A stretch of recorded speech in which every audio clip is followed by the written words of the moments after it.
Hello, hello, hello. Good morning. We are here and just doing the best we can. I think today we've got a lot happening in the today world, in the technical world, in the let's just see what's going to happen world. And I'm so glad that you're here. Welcome to the church and another just fun technical surprise. But I hope you can see me. I hope you can hear me. I see some of you coming on now. I'm always so grateful when you come on and join us. Let me see if I can find where everything is here. No. Okay. Anyway, I'm so grateful for you. I'm so grateful to have you on. I'm so grateful for you. Good morning, Glenn in Houston. Thank God for you coming on. Good morning, Dan in Missouri. Lane out there in Texas. Lane may be in Texas today. Lane could be anywhere. Where in the world is Carmen San Diego? Harry in Tennessee. Hello. How are you all? I see you all coming in on YouTube and on Facebook. Instagram is just doing what Instagram does sometimes and just not cooperating, but it's going to be beautiful. It's going to be glorious. It's already a blessed day. Somebody say, what are you working on? I'm working on my iPad here with all of my notes for you. Hey, Joy, good morning. Joy's bringing the joy today. And I guess we're just going to, there it is. It's popped up now. Joy, greetings to you. Greetings. Is that Courtney on today? Hey, Courtney, how are you? Long time no see. That's Jacksonville family there. And Janet's on. Oh, this is going to be fun. It's going to be, let me see what else. I'm trying to watch my comments and all that at the same time. So yeah. Oh, in Massachusetts. Okay. Now, Courtney, did you used to be in Jax? Did I have the wrong thing? Let me see here. Let me see. Okay. I'm getting all my comments now. All right. They were popping up in a crazy way there. Anyway, now I can see you. So hi, Courtney. Oh, Chris and Holly, good morning to you. Long time no see. So glad you're on. Is Chris kind of in New Jersey? Is that where Chris is? Is Chris in New Jersey? Is that where Chris and Holly are? Yeah, that's what I thought. Anyway, hello across the world. Oh, yes, sir, I was. Okay, Courtney, I was making sure. There could be another Courtney Dietz, and I could have been calling out the wrong one. Hello, welcome, thank you to friends, strangers who are on today. It's going to be a great, powerful time. I have something very significant to pour into you, very significant to greet you today. Traded CDs of your sermons like business cards. I know that's right. Tucker, good morning to you and Paloma and everybody out west. We're coming west. I don't know when, like baseball cards. Yeah, those were hot commodities back in the day, those CDs. Matter of fact, Connie and I have been unearthing boxes of all those classic CDs and messages. Hey, Shanae, good morning, Shanae. Where are you from? Let me know what city you're in today. Just sending love your way. We have actually started, those of you may not know, on Understanding TV on YouTube. We're putting all of our classic messages, not all of them, but certainly 500 or 600 of them up. I think there are 24 different series making up, God knows, maybe 5 messages per series. So that's close to 100 right there, over 100 right there, and more to come. And I'm very excited about sharing that with you. But you can find it on our YouTube channel. And also a reminder, this coming Tuesday, August 19th, Connie and I are going to be starting season 1 of our marriage. Hey, Chris. Hey, Ty. Anita. Hello. St. Louis area. Woohoo. Our marriage podcast. It's called Coffee with Her. And Connie and I are going to be, I think we're going to get up and we're going to brush our teeth. And I think that's as far as we're going to get. And we're going to greet you first thing in the morning. We're going to greet you and share with you and pour out for relationship, singles, dating, whatever, marriage, for families. And just, it's going to be a great journey. We are talking about things on the marriage podcast. It'll be live. It'll be video. It'll be on YouTube. If you haven't subscribed to YouTube, there's Horace on there. Hey, Linda. Good morning, mother. Good morning.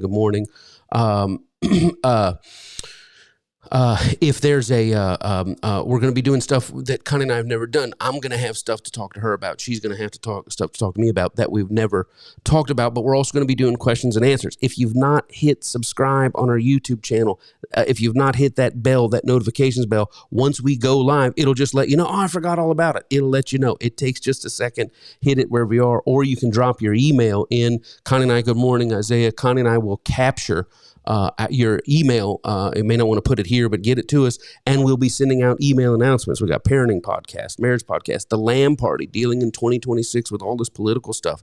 Somebody say, how do I do it? I can't go for the elephant. I can't go for the donkey. What direction do I go? The Lamb Party and all of its associated things. We've talked about it for almost 20 years, creating a third party that represents America's supermajority, and so all that good stuff is coming. You can get all the information there. Okay, I'll talk to you all day. But this Tuesday, 8:30 East to 9:30 East. Of course, that'll be 5:30 out west. But you'll be able to get it live. Maybe you're getting up, doing your thing, getting the kids off to school or wherever.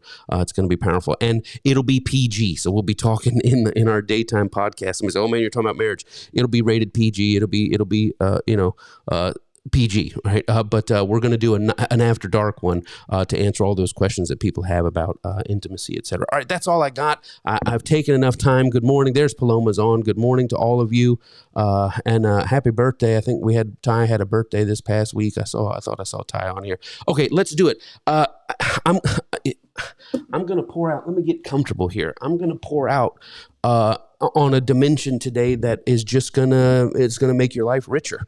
It's going to make you richer as a person, inside and out. And let's just go for it. I'll be referring to different things inside and outside of the Hebrew. And oh wow, golly, Courtney, gee. Oh wow. All right, we'll talk offline. My dear heart, of course I remember. My God. Wow. Okay. We love you. And we love your husband. Wow. Okay. So here we are, the Church of, if you're just joining us, hop in, and we're talking about living a supernatural life, the elements of a supernatural life, walking with God through the wilderness of this life in this often difficult, trying, and pressing thing we call life, with all of its dangers, with all of its ups and downs and heartbreaks. And what is it like to be in this natural world with all of its pressures and oppositions, and also see its opportunity and see its wonder, and to live, to be of the world, in the world, but not of the world. We've been talking about that for a while, and we've been talking about really in the area of material things, your material life. We've been talking about money. We've been talking about material possessions. We've been talking about your relationship to money and material possessions. And we've been talking about that for the past few weeks, specifically out of our Christian tradition. I don't think we're Christianity here at the Church of. Our motto is more Christ, less Christianity. We've actually fled Christianity for the sake of Christ, and that's a whole other message. But we've concluded in this kind of section of the series, we've been talking about this since the 1st of January, this series about our funeral, and what about our funeral, and how do we want to be at the end of this life. And we've said this, that our life in the Spirit, our life as spiritual people, will never move farther or deeper or higher than our mastery of relationship to material things. And that is a transcendent thought. It's transcendent for me as an individual, for you and I as people, natural people having this spiritual experience. But beyond that, it's also something that transcends all religion, that all religions as derivative of the big truth of the largeness of God, not weaponized, we're right, you're wrong, God's on our side, who the bleep's on yours. But in true religion, the idea of the big picture, that which no single religion can totally reveal, but that which every individual religion has the power to obscure.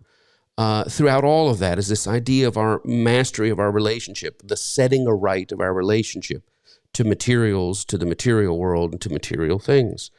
And we ended last week, and I'm going to give you kind of 3 messages here. I'm going to try to give you like 3 15-minute messages. So I saw somebody had their pen in hand and is ready. Let's do it today. We ended last week out of Acts 20, verse 35, where it is said that Paul said, that Jesus said, that it is better to give than to receive, that there is more of an empowerment, more of a blessing living life on the giving side rather than on the receiving side. And that does not mean that we should not receive. We must receive, right? It doesn't mean that we should not inhale. We must inhale. I didn't inhale. We must inhale. We must exhale. We must inhale. And the exhale life is the giving life. The inhale life is the receiving life. And we need both of those. And we are constantly in a rhythm of both of those. But when it comes to the advantage, we should be people who seek to give the advantage rather than take it. If there's $1 on the ground, and if I rush to pick it up, I'm not rushing to pick it up to snatch it from you. I'm rushing to pick it up to get it to you. Why? Because there's more of a blessing in my life in living and in purposing to go through life, giving the advantage, giving the parking space, giving the cart, deferring to the opening. And again, you don't need to be Heckle and Jekyll, where it's after you, after you. It's not about I'm so stuck that I can never let anybody open the door for me. That gets into a falsehood. That gets into almost an OCD type thing of, well, we're supposed to give the advantage and I can never walk in before anybody else. It's not that at all. It's always going through life being mindful of, I'm not here to rush and push anybody else out of the way because that's not where the highest flow is. I'm here and I'm in every situation. Connie and I we're coming to the end of summer watermelon here, and we're kind of getting to be like, hey, Emmanuel from the other side of the world, greetings to you. We love you. Thank you for your love for us, and your support. It's a blessing just to watch the journey of God, around the world as this message, this Omega view as it affects people. But Connie and I are kind of getting into watermelon whispering aspect of our lives, that season. I feel like the people in the commercial, don't become your parents, don't turn out like your parents. I don't even know if we're turning out like our parents, just parents. So we're real keen on, now our thing is how good of a watermelon did we pick, this blind selection. And we're knocking and we're checking the stripes and the cobwebs and the color of the bottom and the white and the yellow and the narrow stripes and the darker hue. And you want it dusty. We're trying, it's like you just picking it by faith. One of the things I noticed is sometimes you go around the big watermelon bin and there are people there that don't know what they're doing. And you kind of just let them live in their ignorance. They pick, this is the big, bright, shiny one with no marks on it. Say, go off, chief, have a great time. I hope it's a blessing to you, But then every now and then you end up at the watermelon bin and you got somebody on the hunt for the same watermelon. I'm not going to fight you for the good watermelon. I'm not going to curse you if you go for the one that I'm getting. As a matter of fact, if I see you want it that bad and it's by me, I'm just going to pick it up and offer you the best. Why? Because I know there is a higher flow on the giving side, on the giving of advantage, than there is on the taking of advantage. Now, let's get these three sermons and let's get to them. And so we're talking about elements of the supernatural life. That was number 23, was stay on the giving side. But I want to give you some things underneath in your notes. Catch this. I want you to replace the word giving here with sharing. It's, hey, good morning, Nat. What was Nat's nickname that he gave me? He gave me Nat will know the nickname that he gave me. I want to replace the word giving here with sharing. There's a blessing on the sharing side. And even as I think of the word charity, let's just get the notes now. Charity and living charitably, I want us to consider not that you're giving charitably or living charitably. Pastor Colombo, that was it. Just one more thing. Even as I think of the word charity or living charitably, I want us to consider that in light of sharing. I don't want you just to think of giving. Well, I'm living charitably, which means I got to give to people. That's not what it means. When I speak of living charitably here at the church, here at our church, here at our blessed little church, I want the members, the people connected to this church to hear living charitably. I want them to translate that as living the sharing life. To live a shared and sharing life. It's more blessed to give than to receive. It's more blessed to walk in sharing rather than being closed or being stingy. what the Bible refers to as the evil eye versus the bountiful eye. The bountiful eye says, how wide can I open my hand in sharing? The evil eye says, how tight can I close my hand that nobody gets something to me? The problem is the closed fist, there's no flow. The open fist, the open hand is what allows the flow of good, the flow of favor, the flow of abundance, the flow of we'll get to it. This effervescence. Now, replace the word giving in your vocabulary. I even think here at this at the end of the broadcast, we say, well, if what we share with you has blessed your life, notice that word. If what we share has blessed your life, sharing of our life, we thank you for sharing of some of your life and sharing that support with us. Well, I got to give. Do you give to Pastor Mike and Connie? Do you give to that? Or when we tell you at the end of the church service, we don't have a building fund. We don't have pledges. We have a pastor. We have a teacher, that feeds and that gives out. And of course, we share with him. We share with him and her, and we share with their family. We do that. What else you do at church? Oh, we go out and give to everybody. We're giving to people on the street. We're giving to people in need. We're giving to charities. We're giving to people that are feeding people, or people that are leaving suffering, or people that are helping with justice, or people that are helping with legal fees, or people that need dental work, or medical offices, or we're buying pairs of glasses. And so, yeah, am I giving? What you're doing is sharing of your life. Catch this in your notes. I don't want you to think of living charitably as giving. I want you to think of it as living the sharing life. Sharing what? You're still in message number 1, mini message number 1, under number 23 here, the supernatural. Sharing of self. I want you to learn to live a life sharing of self. Sharing of soul. Sharing of soul is your inner life. That's the foundation of intimacy. We're going to be talking about that on the marriage podcast, that the foundation of intimacy, people say, I want intimacy in my marriage. And that can be physical. It can be emotional. And everything. But what it really is sharing of the inner journey. I'm sharing my inner journey with you. I'm sharing my inner self with you. Sharing of soul, sharing of self, sharing of substance. The sharing life is to go through life sharing of my soul with others, sharing of myself with others. When the Bible talks about no greater love has any person than this, that they would lay down their life for their friend, what is that? That they would share of themselves. They would share of themselves.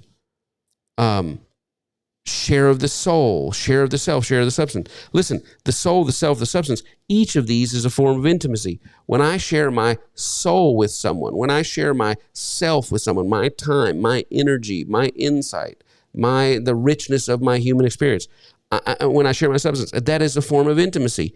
That is a form of outpouring. It is a form of enriching. That I am sharing my soul, sharing myself, sharing my substance. I am doing that as a form of intimacy. That when I share myself with you, good morning. When I share myself with you, when I share my soul with you, when I share my substance with you, when I share it with my wife, when I share it with my children, when I share it with my neighbor near and far, I am expressing intimacy in sharing of soul, self, and substance. I am engaging in an outpouring when I share of my soul, myself, my substance. I am engaging in enriching and enrichment when I share of myself, my soul, my substance. And in this now, again, borrowing from the Christian scriptures, we are transformed into what a steward of the Christian tradition called a living sacrifice, that we present our lives as living sacrifices. And that's that being a living sacrifice, living as a person who pours out, who enriches, who engages in intimacy, real expression, not just topical, hey, how you doing? I waved and have a nice day. Thank you for my sandwich. But really, everywhere we go, we live the sharing life, sharing of our soul. And you go into a restaurant, you go into a dry cleaner, you go into a gas station, sharing of self. You dropping kids on and off, dropping dog on and off, picking up an order somewhere, at work, sharing of soul, sharing of substance, that we go through life purposing to stay on that giving flow, to stay on that sharing flow, to engage with everyone around us intimately, to share our inner journey as it comes as our outer journey, to share ourself. And well, I have 2 minutes to do that. I can be inconvenienced by that. I can offer of myself in service of this.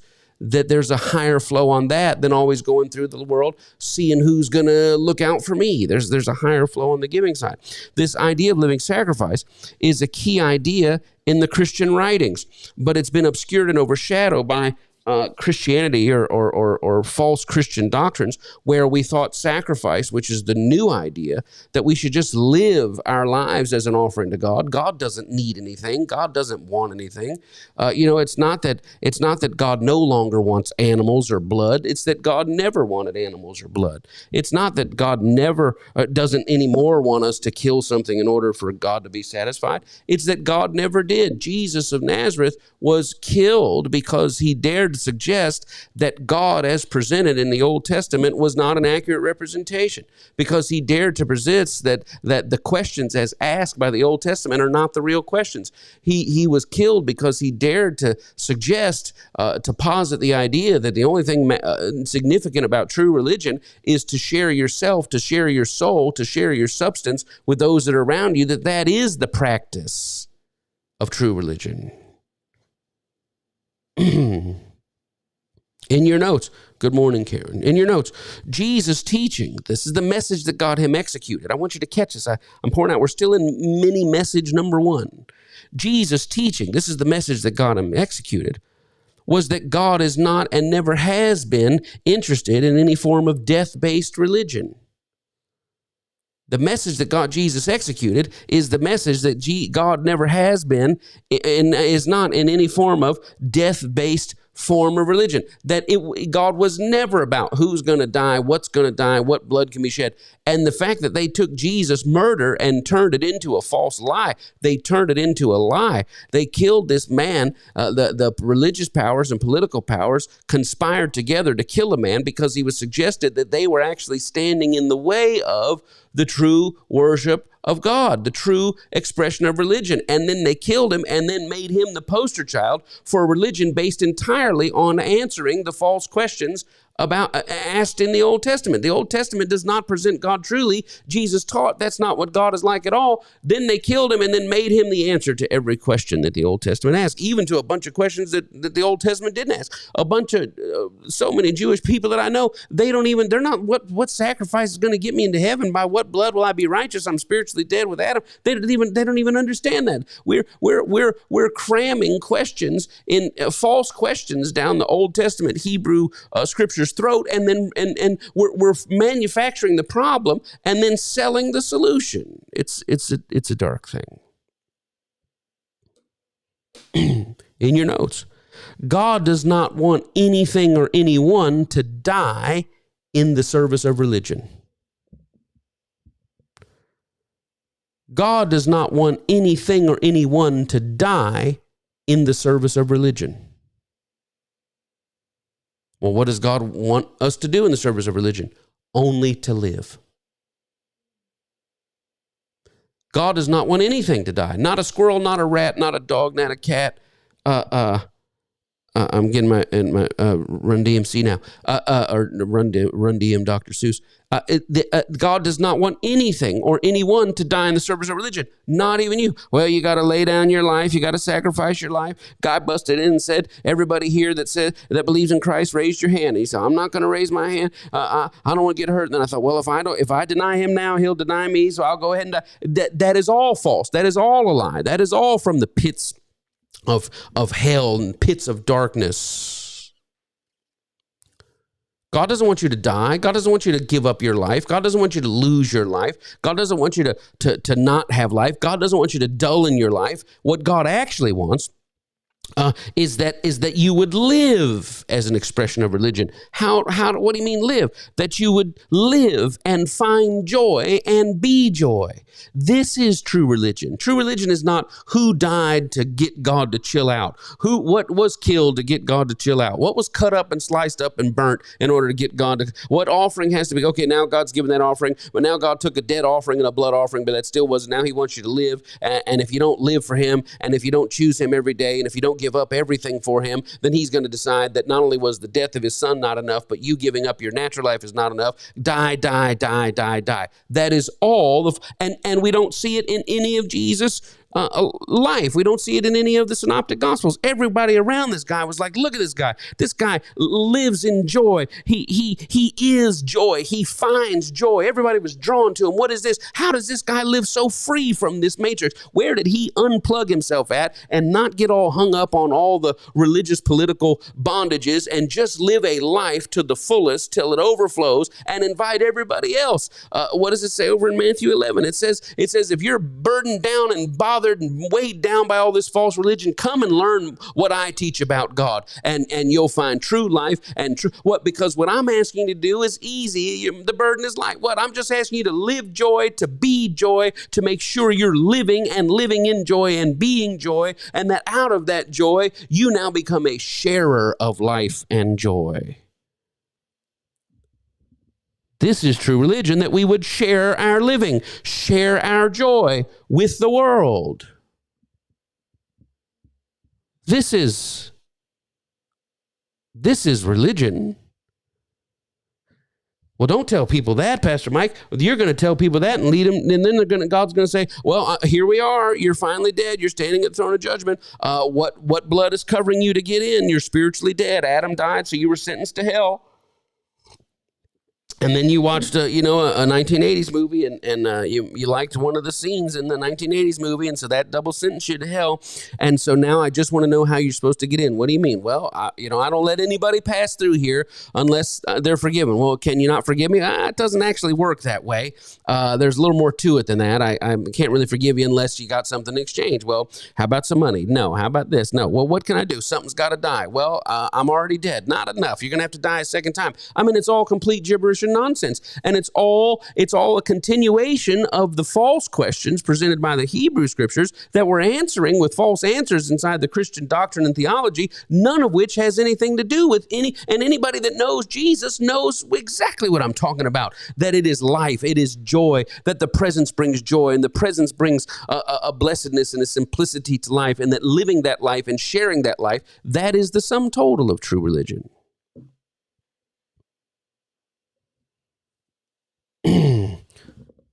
That our exuberance, catch this, and our effervescence. I love our effervescence. It's just our bubbling. I just think of just pouring a soda, or pouring sparkling water, pouring champagne, and the effervescence. And they used to have the Alka-Seltzer where they'd pour it in all the bubbles. That the bubbling up of your life and joy, your exuberance and the effervescence of life, that you would share with all, in the name of the service of God, in the name of the service of Christ. I share my soul, I share myself, I share my substance with you. There's a flow on that side of life. There's a flow bringing that exuberance, bringing that effervescence. Well, I'm going through a hard time. I didn't say there was not a hard time in this life. I didn't say there were not times that we would be up and down, but somehow you're able to locate joy in God in the middle of all that. And don't you tell me the truth, I'll never forget when my mom passed. And we got to the funeral, and this person spoke and that person spoke, and my dad got up, the widower of the thing, and he got up and said, I want to say a few words, but this makes tears in my eyes. He says, before I get up and speak and say what I want, he said, I just want to say to everyone here, I'm sorry for your loss. Well, you're not supposed to be saying that to us. We're supposed to be saying that to you. He said, well, I know I'm experiencing a loss of my wife, my partner, my best friend, but I'm not going to put myself in the center. I know all of you have lost something too, so I'm sorry for your loss. You can't find that type of effervescence. You can't find that type of exuberance. You just haven't been enough around suffering people, because I've been in hospices, I've been in hospitals, I've been in rooms and funeral parlors and everything else, and I've seen people in the lowest of the low. I've in my pastoring life gone to visit so many people, on the last minutes before they've died. And they held my hand and said, Pastor, I love you. It's going to be fine. Thank you for everything you've done. And did I tell you this? And I'm like, why are you here comforting me? Because there is effervescence and exuberance in life itself. That life itself is a gift. And finding that and seating yourself in that and living in that sharing that of soul, of self, of substance, going through life and saying, man, I'm here, even in the middle. Think of Jesus on the cross. Guys, I'm really freaked out. I'm scared to death. And Jesus reached out and he says, man, I got you. Don't worry about it. Don't worry about it. How could you comfort somebody in that time?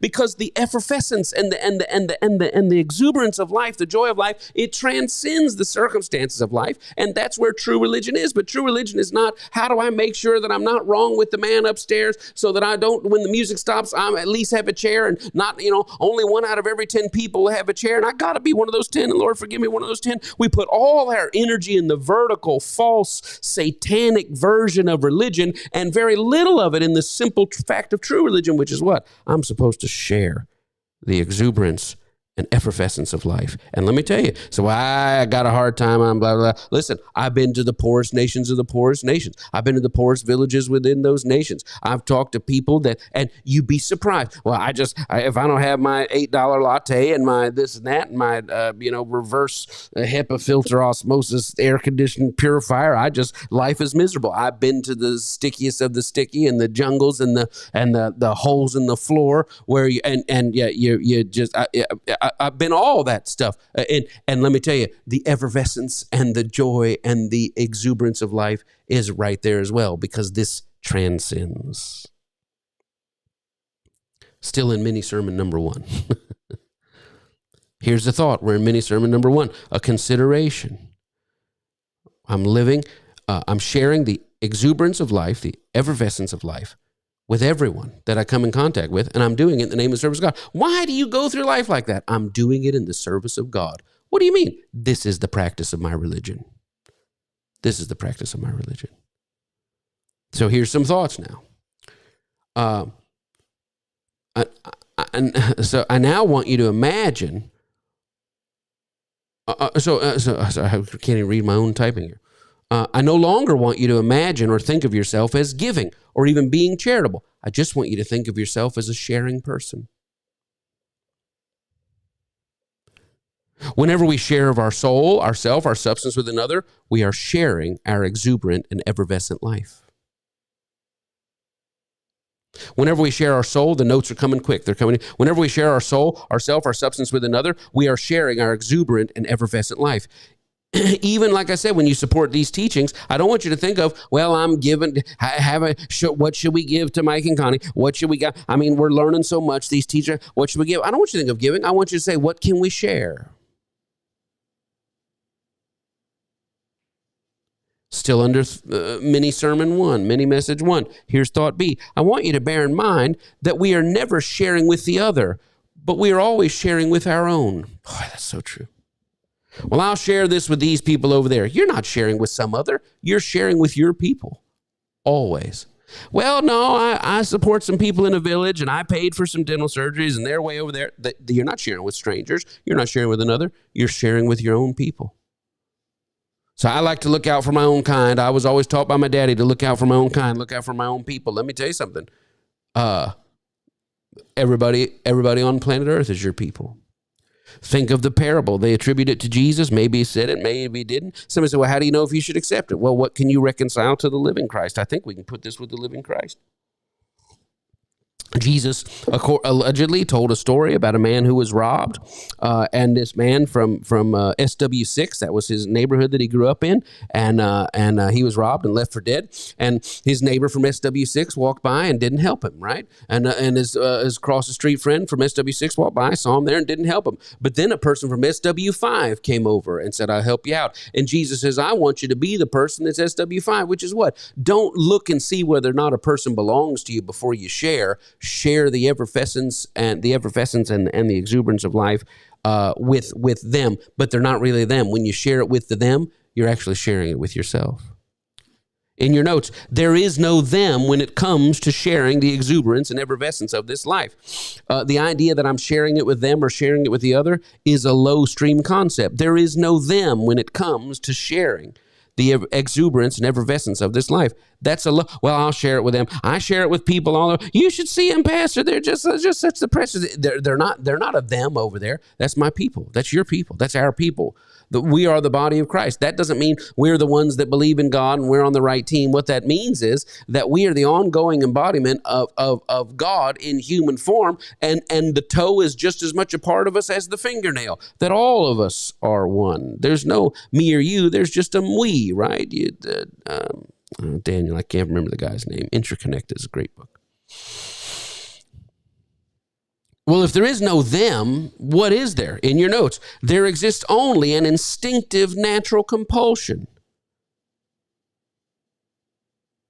to look out for the thriving of me and mine, of us and ours. If you say, well, there is no them, then when I'm sharing, what am I doing? You're operating by that instinctive natural compulsion to look out for the thriving of me and mine, us and ours. I always take care of me and mine. I always take care of us and ours. Is that what you want me to do, Pastor? I 100% want you to do that. I want you to take care of me and mine, us and ours, yours and yours. But I just want you to expand the definition of what those means. That when you're helping a stranger on the street, you're not helping a stranger on the street. You're helping me and mine.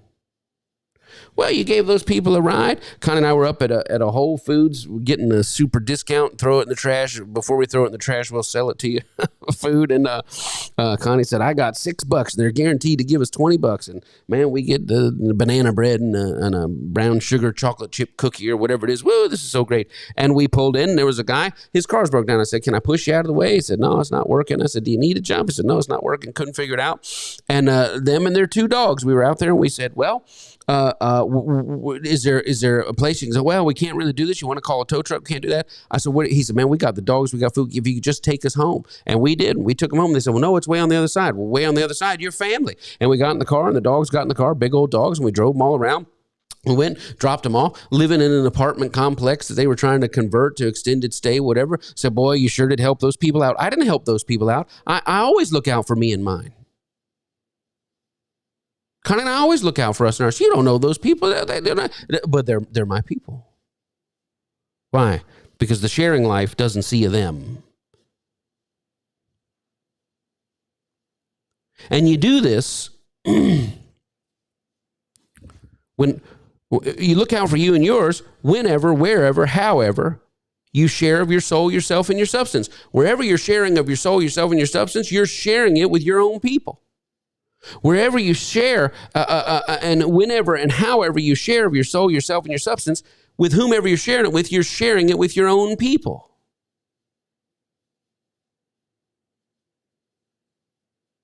That's a good word, Harry.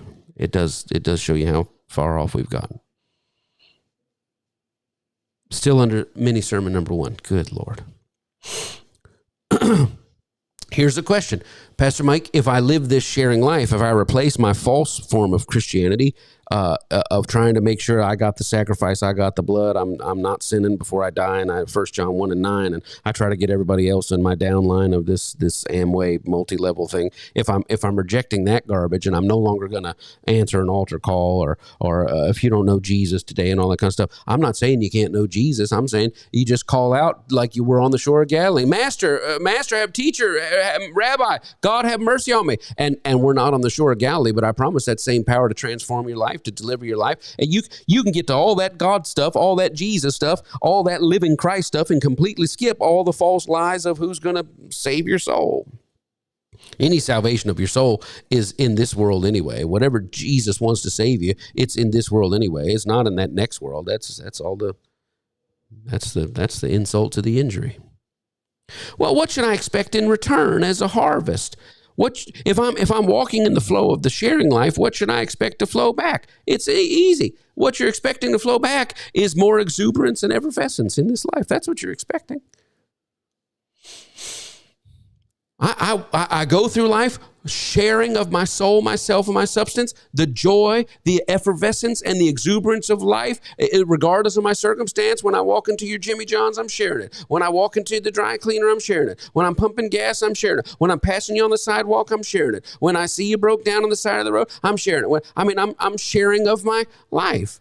And people always say, well, I can't help anybody. I get killed. Well, I'm not telling you not to use wisdom, but that's not what I'm talking about, because we'll use that thing. I can't help anybody on the side of the road because that's how they rob people, Pastor, and they put you in the trafficking thing. And I'll give you that. Don't you help anybody out on the side of the road unless you're fully equipped to do what you got to do to handle them if it goes left on you. But we're talking about the area that we don't, or we can't, or we're afraid. But what we're really doing is doing that while skipping all the other opportunities we have to share of ourself, our soul, our substance, the effervescence and exuberance of life.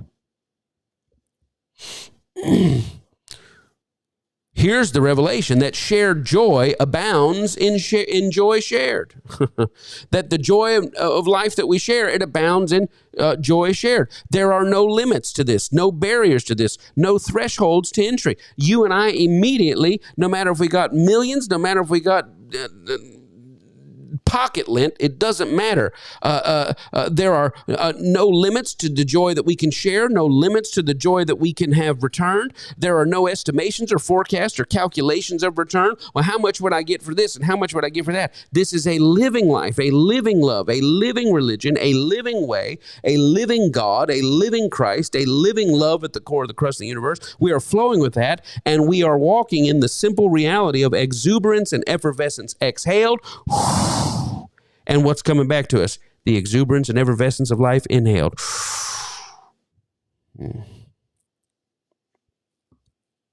Now, mini message number 2. Here we go. This one's going to be a short one. Mini message number 2. I told you last week, place a premium when it talks about living on the giving side, on the sharing side. Place a premium on nurturing relationships with people who move by prompting as opposed to obligation and opportunity. Well, I have to do good here, or I guess it's an opportunity to do good here. That's not that. You don't want to see who's reading the angle to see what's in it for me. I don't get a lot out of those relationships. I'll share the effervescence and exuberance of life with anybody, and I mean I'll share it with anybody. I'll pour out. I do pour out. Even when I'm at my lowest and most broken and on the verge of tears, I'll locate that joy and share that effervescence and exuberance with Connie. I'll share it with my kids. Guess what? The beauty of having these type of relationships is when one of you is down, the other one's got the oxygen tank. And when they're down, you got the oxygen tank. And you go through inhaling and exhaling in relationship with me and mine up close, which is around my dinner table, and me and mine at a distance, which is all across the world. I'm always in the process. Well, what if I exhale some exuberance and effervescence and joy and they just bring me misery? You may not always reap where you sow, but you will always reap that joy and exuberance that goes out. It comes out back to you. But listen, I'm saying here, place a premium on people that operate like this, a premium on people who are not living on the mission of taking advantage, but of giving advantage, of people who say, I don't sit there and say what's in it for me. I say, what is the Spirit prompting me to do? That's the life. Show me, God, how to live. Show me how to be a husband. Show me how to be a wife, a father, a mother, a sister, a friend. Show me how to be a human. Show me, reveal yourself to me. My pastor said this a couple weeks ago. It's just stuck with me. Instead of saying, God, what is my purpose? That's the wrong question. Get rid of what's my calling? What's my purpose? Here's what you want to ask. God, how do you want to manifest yourself through me today? How can I share of my soul, myself, and my substance today? Spirit people move because the unction within has given the signal. That's it.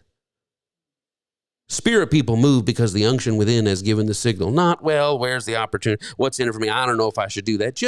They walk through life saying, Lord, show me. I've got my radar. Bing, bing, bing, bing, bing, bing, bing, bing, bing, bing, bing, bing, bing, bing, bing, bing, bing, bing. I'm going through life. What? I'm always on the watch for where the Spirit might give the signal. Still mini message number 2. We're doing good. You can write it down. Some of these notes are crazy. You should get inside my head. So we've moved on from number 23. We're now at number 24. Give and receive only when and where the Spirit leads. If you want to flow with God, there are times when you'll say, hey, I want to do this here. And especially if you're a person who's always going through looking to give advantage, you'll very rarely hear the voice of the Spirit say, go do this, most often because you're always sensitive to people's need. Like Brother Larry reminded us that you're always seed conscious and harvest minding. You're always walking through life saying, where's an opportunity to share something? Where's an opportunity to impart something? More often you'll hear the Spirit say, no, don't do that. Don't want you to get involved here. No, we're not. Why? Because I'm always looking for a place, touching each door. Is this the door? Is this the door? Is this the door? Is this where it is? Is this, Lord, I want to know how you want to manifest yourself. Is this how you want to manifest yourself? Is this where I should be today? That sharing life.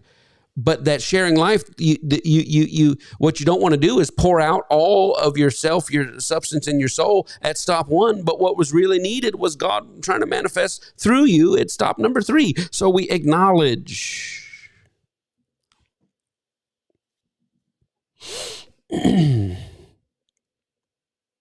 Doesn't matter how big the need is or how small the gift is. Doesn't matter how big the offer is. Well, we'll bring you down here. We'll pay you X, Y, and Z. So I'm ready to receive. I really could use that. I don't care what they're offering you. If the Holy Spirit says this is not your place to inhale, you don't inhale there. Yeah, but they told me if I took their listing, they'd pay me an extra. I don't care what they told you, they'd pay you. If the Spirit says no, don't get involved in that, you don't get involved in that. Well, we want to bring you on and direct a film, and we know you've done some stuff. We've seen your credits and this and that, and we've got some budget here. We're going to give you $200,000. Do you know what that would do for me? I don't care what it would do for you. If the piece isn't there, if there's a no-go there, you say, I'm sorry, I have to turn you down. Well, was it the money? It's never the money. I purpose to move by prompting rather than opportunity. Still under mini sermon number 2. Let's click it off. Number 25, there's no investment too large to abandon. There's no investment too large to abandon once it's been made clear our involvement has become a matter outside of our Spirit-defined jurisdiction. It's coming in your notes. There's no investment too large to abandon. Once it's been made clear our involvement has now become a matter outside or beyond the Spirit-defined jurisdiction. It doesn't matter. Well, we already put $10,000 into it. I might as well finish this degree out. Not if you discover halfway through the degree that's not what you're supposed to be doing. Well, I know I told my friend that I would help her run her shop, and I'm running her shop, and I've been out there running it, and I told her I would help her all year, and it's we got about 4 months left in the year, but I tell you, I keep asking myself, am I tired? Am I lazy? Am I, what's going on with me? I just don't feel I should do anymore. Check that feeling. If you're tired or you're lazy and you just feel like getting out of it, well, be a person of integrity and keep your word. But if you've all of a sudden discovered that what your mouth promised was not in flow with the mind of the Spirit, you just have to go to your friend and say, look, I'm going to try to figure out a way to get you covered here, but I don't think I can do this anymore. Well, why not? Listen, the only thing I can do is move by the prompting of the Spirit.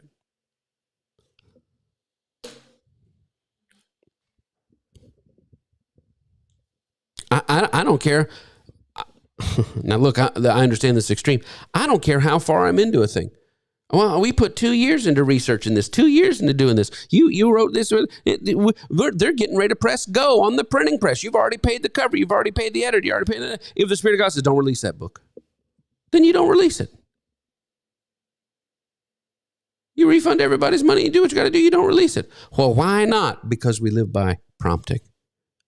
Well, that doesn't seem logical to me. I mean, I put $700 into getting this thing set up. I got the LLC. I got this. I got the incorporation. I got my papers. I got my structure set up. I got all that stuff. And what am I supposed to do with that? If the Lord says, don't quit your job, stay right there. Well, it seems you could have told me that 6 months ago. Maybe God was telling you that 6 months ago. Doesn't matter how late you got the message, when you should have got it, whatever. If you feel like you got the message now, it's not time to come off my job. Well, our filing's going to expire if it goes longer than a year. We don't move by that type of stuff. We move by the prompting of the Spirit.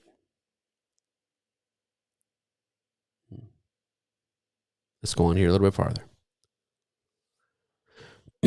Still under mini message number 2. Here's number 26, and we're going to bring it on in. I'm watching the clock. Don't worry about it. I'm watching the clock.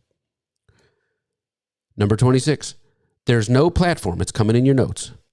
No platform too large or too small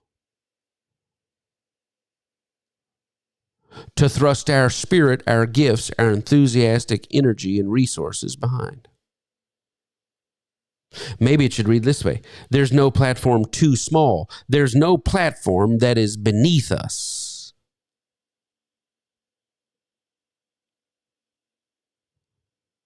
Well, I feel like the Lord is leading me to teach this class, but they say there's only going to be 5 people. What do you mean only 5 people in this class? You're a Spirit-led person. If the Lord teaches you the class, it doesn't matter if there's one person, it doesn't matter if there's no person. You teach the class for as long as the Lord tells you to teach the class. And guess what else? I don't care if the class grows to 5,000 people. It's the most popular class in the entire organization. If the Lord says you're done teaching that class, guess what? You're done teaching that class. No platform, too large, too small. We're still going to be moving. What? Okay, well, hey, would you help us out here? Well, I typically only do that for $75 an hour, and I typically charge this, and I typically charge this. But if the Lord says, I want you to get behind this. Well, God, they don't have nothing. I usually manage stuff for people with 35 employees. This person's just working out of their home. Yeah, but the Spirit of God says, I want you to get involved. And it doesn't matter how small the thing is to your estimation. You move by prompting, not by estimating the opportunity. Now, look, I don't want to waste my time any more than anything else. I can't stand jackleg. I can't stand sorry. I can't stand stuff that's not managed and this and that. But sometimes the Lord says, no, I want you to get involved in this. And you're going to shut your mouth and you're not going to criticize. You're not going to complain. And you're going to do it with joy. What? You're going to share yourself, your soul, your substance. You're going to share your expertise. You're going to share your journey. You're going to share your experience. You're going to do it with joy and effervescence and exuberance. Why? Because that is the practice of your religion. The practice of my religion is down here helping these people out that don't want to listen to me and that are doing it backwards, and I'm wasting. You're not wasting my time. You're not wasting your time. You're moving by the prompting of the Spirit.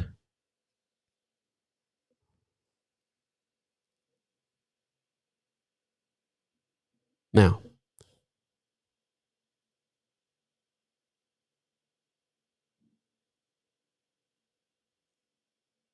number 27. This is our final part of the day. Walk honorably. Number 27. This is mini message number 3. Are you out there? I can't even see it. See some of you out there.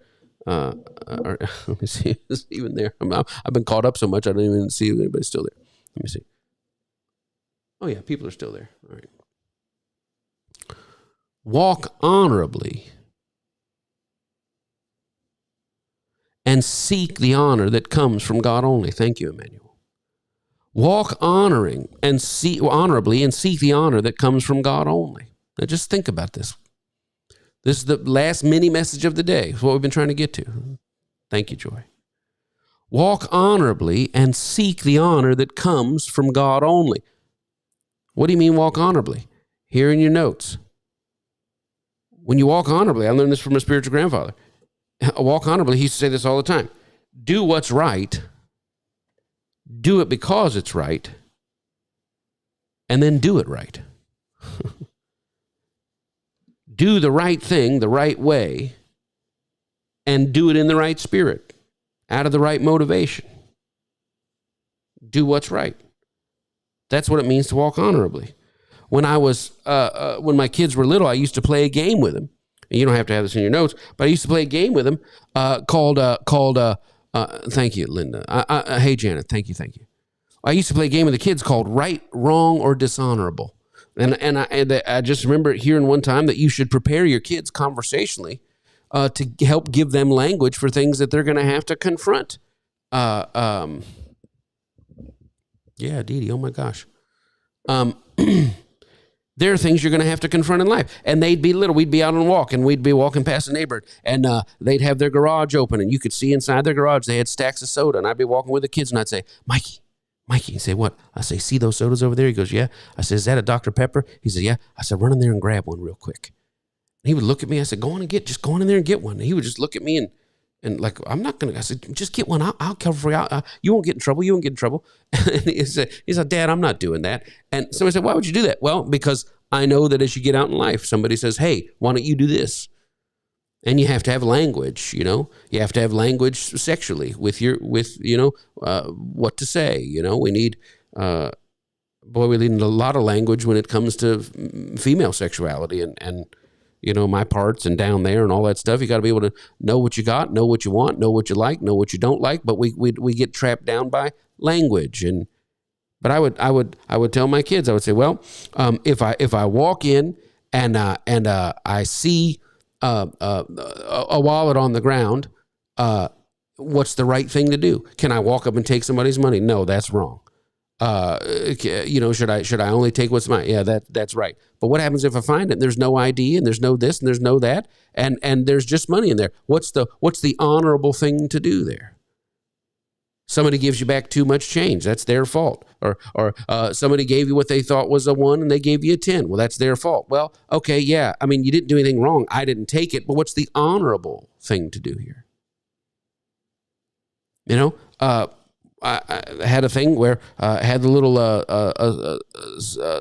handicap or special parking, and somebody said, well, you got that in your car. Yeah, but grandma's not with me in the car. Yeah, but just because grandma's not with me in the car, I still put that thing up and take a front space. What's wrong with that? My car is certified. Well, we're not talking about just right and wrong here. We're talking about what's honorable. Well, I don't know what you're talking about. I got a special pass. I got a clergy pass. When I go to the hospital, I can use my clergy pass. I put that thing up and I pull right up to the thing. When I go do hospital visitation, I'm not down here today. I'm just down here to see a friend of mine, but I'm not really on duty, but I'm just going to use my clergy pass. What's wrong with that? It's not honorable. And if you're seeking the honor that comes from God only, what you want to put out into the earth is that which is honorable, and then you want to inhale back that which is honorable. Do what's right. Do it because it's right. Well, nobody. I got a friend of mine. Who my best friend, and we would paint houses together. And we would get up and get on these 42-foot ladders and get on the peak and get up to the top and paint in the chimney. And from the ground, the homeowner can only see the chimney on one side, two sides, three sides. They can't see that back side of that chimney. And the number of homes I've been on, that the back side of the chimney where nobody could see it wasn't caulked, wasn't sealed, wasn't painted at all. Well, why would you? Well, I mean, that's another $25. I don't have time. If I didn't cut corners at every single place here, how would I ever make it? It doesn't matter. My boss says, I don't care what they can see, we can see. We're going to do it right because it's right, and we're going to do what's right. We're going to walk honorably. Well, the customer will never see it. Doesn't matter that they won't see that there's a mistake. Well, you got the trim paint and the siding paint together. There's a little mistake here. Oh, come on, Andre. Ain't nobody going to see that. It's 50 feet in the air. Doesn't matter. We do what's right. We do it because it's right, and we do it right. We walk honorably, and we receive the honor that comes from God only. Part of this now in your notes is proactive honesty, that you're never walking through life on the make or on the take. You're just going with the truth. And if I say something and I realize that I said something, first of all, there's nothing wrong with coming back and say, hey, I told you that the other day, and that was a lie. That wasn't true. I don't know why I even said that. And somebody said, well, that'd be horrible. We all do that all the time. We say stuff and we're out there and I got this, I got that. Boy, it was the biggest sandwich I've ever seen in my life, and this and that. And I think I must have gave the guy $100 tip, and good well it was $72. You got what they used to say, evangelistic, right? Every good story deserves some embellishment. But when you realize that he just come back. I know I said $72. I don't even know why I said that. It wasn't what I said. And people say, "Oh my God, I can't believe you did that." Look at them lying. They do it too. Every human being does these things, and we got to stop hiding from the simple fickleness of being human. And it's okay to just be proactively honest. And if I'm going into it operating under one thing and I'm aware that you're operating under a different thing and the way you think this is happening is actually working out to my advantage, I cannot walk in that deception. Well, I didn't lie. They just assumed. I'm not responsible for what they assume. But if you're aware they're operating under something is false, doing what's right and being honorable says, hey, just so you know now, I'm making 70% here. Oh, I didn't realize that. Yeah, I kind of thought you might not understand that. But you said, well, it's not my fault they didn't read it. Yeah, but if you're walking in the thing where you're depending on someone else's misinformation for your advantage, you're not flowing in the Spirit. You're walking in the low flow.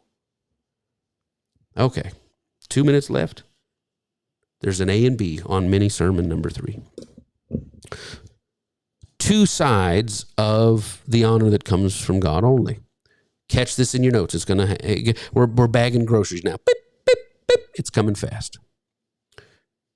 Somebody said, why are you going so? I could spend 10 months on each one of these. Here it is. A, if you only pursue what people can provide for you, you'll always be limited to the exploits people can perform. If you only pursue what people can provide for you, what can I get from this person?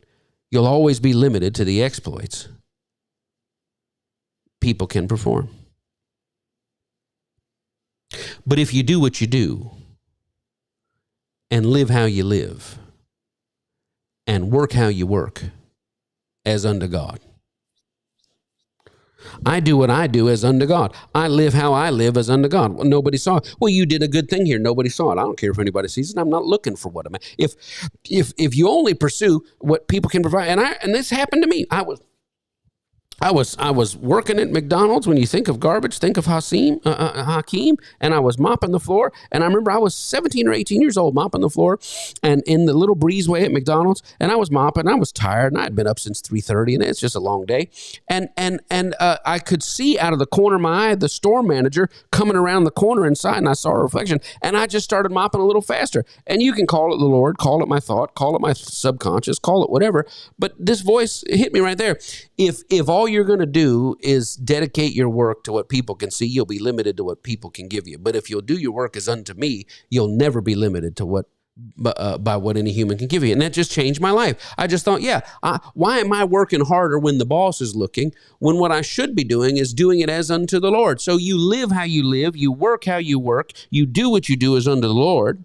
When you do that in your notes, you're tapping into a sphere of provision. You're tapping into a sphere of provision and platform and promotion beyond what any human could ever orchestrate. Golly, if all you're going to do is do what a person could see, well, I'm nice to this person because I wanted somebody to see me nice. I'm on a date and I want the girl to think I'm nice, and so I'm just going to be nice to everybody. And I smile at a little kid, always on the make, always on the take. If you go through life manipulating like that, you'll be only limited to what human beings can do. But if you go through life as though God is watching, the fear of the Lord is not living scared of God. It's living moment to moment as though God is real. That God, like you're walking through an x-ray machine, God sees all, knows all, and sees all the inside. And what you're purposing to do is walk through as a sharer, as a liver, as a giver, as a joy and effervescent and exuberant sharer and releaser. And you go through that. And when I go to work, or when I live my life, or when I clean my kitchen, or when I love my wife, or when I talk to my kids, or when I talk to my neighbor, or when I deal in business, or whatever it is, I'm doing what I do as unto God. And when I do that, when you do that, you do and you live and you work as unto God, you're tapping into a sphere of provision, a sphere of a platform, a sphere of promotion beyond what a human could do. What? I wasn't asking you to pay me or take care of me anyway. I'm seeking the honor that comes from God only. In your notes, mini message number 3, we're bringing it on in.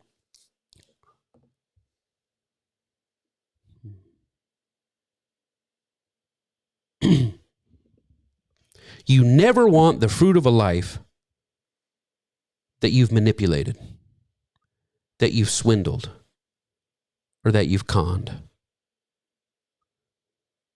Ooh, look what I got. How'd you get it? Manipulating, swindling, and conning? You don't want that life. That's not what you want. You want to look around and know that everything you got, even if it's not a lot, even if it's nothing to it, you got it by living and working and doing as unto the Lord. I'd rather you have nothing that you got. I'd rather you have very little that you got by living honorably than great riches that you got by always being on the make and the take, manipulating, swindling, and conning. Here's the truth. Whatever we compromise to obtain and keep, we'll eventually have to jettison due to a lack of true peace.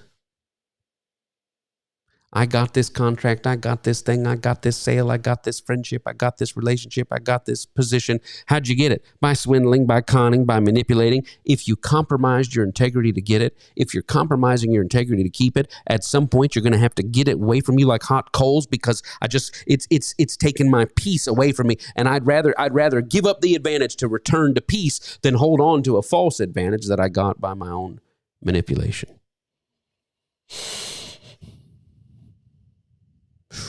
Come on. If you have to forfeit your integrity or peace to have it, you don't want it. If you have to forfeit your integrity or your peace to have it, you don't want it. I mean, you're two lined up at the job, trying to get the job. The door's there. Lady says, look, she's ahead of you. I'm going to be back in a little bit. Would you mind calling me if if they come and open the door because I really want to get my application in, and you just don't say anything and you end up getting the job, and the lady comes back, well, look at what you got. Look at how you got over on that one, didn't you? But the job will turn like a hot coal in your soul. You have no peace there. Why?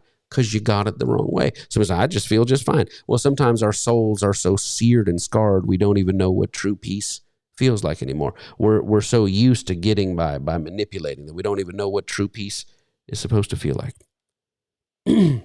Last point, mini message number 3, still under number 27, walking honorably. The honor that comes from God only. This is the 2 considerations now. How do you define the honor that comes from God only? I define it as that which no person could specifically accomplish on their own. The honor that comes from God only. Now, in this series, What About Your Funeral? We're asking about what about your supernatural legacy, and what stories do you have in your life that says God did this all on by God's self. Walking in the honor that comes from God only is walking in that which no person could specifically accomplish on their own. That somebody said, well, how did you end up in this place? You may ask yourself, how did I get here? How did I get this house? And how did I get this beautiful wife? And how did I get this beautiful family? And he said, how did I get this? It came from God only. That the circumstances, the sequence, the order of these things, the way things fell into place, the way doors open and doors closed, it fell in the only way that it could fall, to stick in the way that it did fall. And all I can say is that this didn't come from man. I think of the Hebrew scriptures when the guy says, well, to Abraham, he says, I'll give you all the money. You just keep all the money for yourself. And Abraham says, I don't want all your money. He said, I just want my nephew back, and I want what the people that I got to pay them. He says, you're not going to be responsible for saying you made Abraham rich. Abraham said, I lifted my hand and swore to God that no man made me rich but God only, which is what? That I want in my life what only God brings, not what I can claw and scrape and scrap and swindle and manipulate. When you say you want to walk in the honor that comes from God only, you're saying, I want in my life what the manifestation of goodness that no person could specifically accomplish on their own.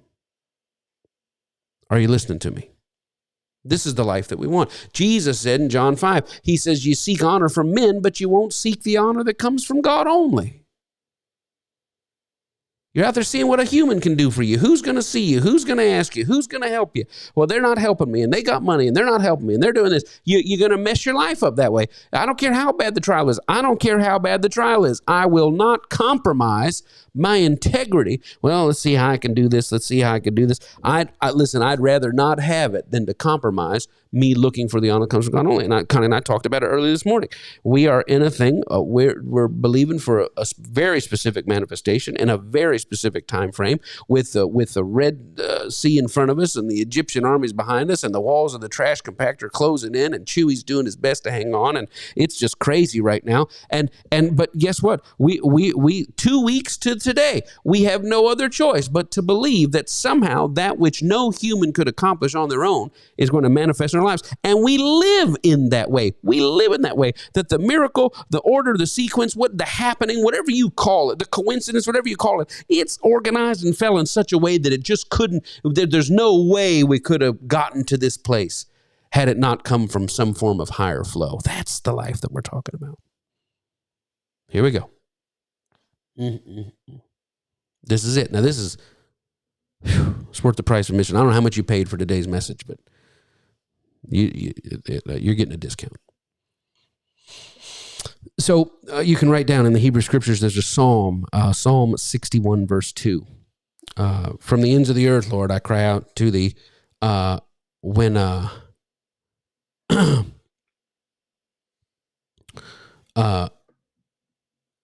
we know the old song from the church. Hear my cry, O Lord, attend unto my prayer. From the ends of the earth, I will cry out to thee. What's that old song? And when my heart is overwhelmed, lead me to the rock that is higher than I. You heard that? Lead me to the rock. And that is higher than I. That is higher than I. Can't sing. It doesn't matter. I was in Canada back when I used to get invited to talk to places back before someone said, do you want to get invited back again? No, not if I have to go back to preaching something that is contrary to Christ. No, I don't want to be invited anywhere. Doesn't matter. But really sweet pastor. There was 3 pastors that led this church. It was a French-speaking church. Pastor Jacques, Pastor Jean, and Pastor Pierre. It was Peter, James, and John. They were the guys that pastored. It was really cool. And he said, you know that song, the verse Psalm, when my heart is overwhelmed, leave me to the rock. He says in English, it's not real clear. He says, when you say it in French, and he repeat it in French, he says, this is the English translation. It's basically a psalm, they say, of David running for his life from Saul up in the rocky, in Gedi, right, where all the rocks and things were, and lead me to the rock that is higher than I. What Dave was literally saying is, help me reach the ledge that I cannot reach on my own. God, there's a place of safety up here, and with all my jumping and all my exertion and all my use of tools and trying to stack, I can't reach it. Help me reach that next cliff that I can't reach on my own. Why? Well, God, I'm in trouble here. Lead me to the rock that is higher than me. I'm stretching. I'm on my tiptoes. I'm jumping. I'm taking running leaps. I'm all my vertical in the world, I can't reach it. God, I can't reach it, but my eyes are upon you. But then the back end of that is, when you reach that place, what do you say? Don't give me the credit. This is something that came from God only. And there's a humility about that the life that lives seeking that honor that comes from God only. To do what's right, to do it because it's right, and to do it right. To not go through life trying to get the life that what man can give me, but what God can give me. I do what I do, I live how I live, I work how I work, as unto God. What I'm saying is, God, I want out of life a life that I could not put together, that no human could put together and ever give to me. I want the Zoe life, the God kind of life, the life on that dimension. Somebody say, is that a life without trial? It's a life of tremendous trial. It's a life of tremendous hurt and tremendous loss and tremendous oppression and tremendous resistance. The life that comes from God only is a life of tremendous headwinds. But in the middle of that, in the middle of these trials, I was talking to a precious member this past week. Somebody said to her, you go through more stuff that's more crazy with more attacks than anything I've ever seen. But when God brings you out, he brings you out more than any miracle I've ever heard of. What do you have? You have a cliff. There's a cave up there that if I could get to that cave, it'd be a place of safety, to be a place of rest in the middle of all these things that are after me. And God, I can't reach it. Oh, but I thank you that you lead me to help me reach the cliff I cannot reach on my own. That's a beautiful life. And what? Knowing that you're living a life that you could not have orchestrated, knowing that you're walking on a dimension of goodness regarding all your trials, that there's a faithfulness in the middle of it, that there's a peace of God showing up in the middle of it that kind of transcends, a peace which passes all understanding, right? From the Christian scriptures.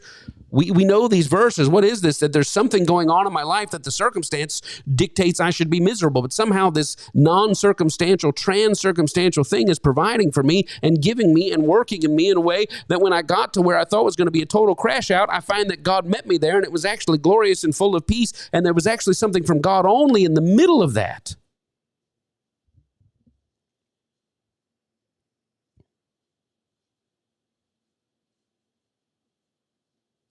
It's the honor that comes from God only. And I just saw, Linda, you're so right. It's with everything. Your relationship with your family, your relationship with friends, it could be health, it could be anything. It could be anything. This is the transcendent life. What? I'm going to tap into joy. I'm going to tap into effervescence. I'm going to tap into exuberance. I'm going to share my soul, myself, and my substance. I'm going to go through life seeing the whole world as me and mine and us and ours, and I'm going to pour out of that life, because that is the religious life, to live and to find joy and to live joy and to share joy. That is the religious life. And God, I'm not going through here seeing how I can manipulate or swindle. I'm not going through here seeing who's going to do what. I'm living as unto you, working as unto you, operating and doing what I do as unto you, and I'm looking to you to make up the difference and to bring and to orchestrate and to deliver and to manifest what no one could ever say. I can take credit for that, not even me. That's an element of living in the Spirit. Okay, that's all the time we got for. Would you consider, if we've been a blessing to you, we've shared our lives, thank you for just saying, God, show me what to share here. Say, I really enjoyed this. Well, support creates value, and Thank you for sharing. We share our soul, our self, our substance. We pour it out all the time with joy and effervescence and exuberance. And I thank you for sharing. I thank you for sharing. Bless you. We pray for you every day. Thank you for your love. Thank you for your support. Thank you for your financial support. Just say, well, I share. You kidding? This is me and mine, us and ours. Pastor Mike, it's a joy to share. Thank you. Thank you. I thank you for it. But beyond that, our church, we want you to live a sharing life. When I say live charitably, I want you to live the sharing life. Always sensitive to the Spirit of God. Where is there a place to share of myself? Where is there a place to share of my soul and my substance? Where today? Holy Spirit, I'm always on the lookout for a place to pour out of myself, an outpouring, an enrichment, an intimacy, to live that life. This is all we want. This is all that God wants. I'm convinced this is what Jesus was trying to teach. And thank God we live long enough. I thank God I live long enough to get back to what I always knew, but no one said. And it's such a joy to be able to share it with you. But it can't just stop here on the broadcast, on the church service, the broadcast, the sign, the stream. You got to get out there and you got to live it. You got to say, all right, God, I'm going to put this sharing life into practice. And that's all we have. Thank you. Bless you. Connie and I, my whole family, are grateful for you. We pray for you daily. Thank you for praying for us. Connie and I never let our feet hit the floor that we have not prayed for you. And thank you for just, as often as we come to mind, just send a little love, a little positive thoughts, a little, hey, God bless them.